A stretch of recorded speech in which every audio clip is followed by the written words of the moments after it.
strategically bringing His will and His purpose into who you are. Awestruck Church was planted and is being started today as a result of God making a major impact on who I was. A few years ago, God allowed me to live through probably one of the most stressful and painful situations that I have ever gone through. And I found myself in the middle of those months going, this is not fair, God. God, this is not right. I found myself saying, God, of all the people on the planet, why'd you have to choose me to go through this? And yet in the middle of the closest I've ever been to quitting, the closest I've ever been to saying no and going to get a job, driving a garbage truck or something and saying, I am done with ministry.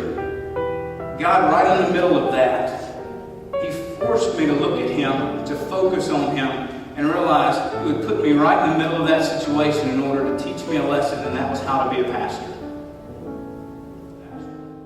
I want to be a pastor. I still don't want to be a pastor some days. But I do know this. This is what God has shaped me and called me and formed me to be and to do right here, right now. And that is why Awestruck Church has started, is because God brought an impact that I said, okay, God, we will leave our place of employment. We will leave our comfortable salary. We will leave our comfortable place. And we will step out with absolutely nothing but a promise. And one other couple, Tyler, who was leading the worship today, and his new wife, Holly, the very first couple to ever say, you start a church, we're coming with you. And I said, y'all are just as crazy as us. This might work.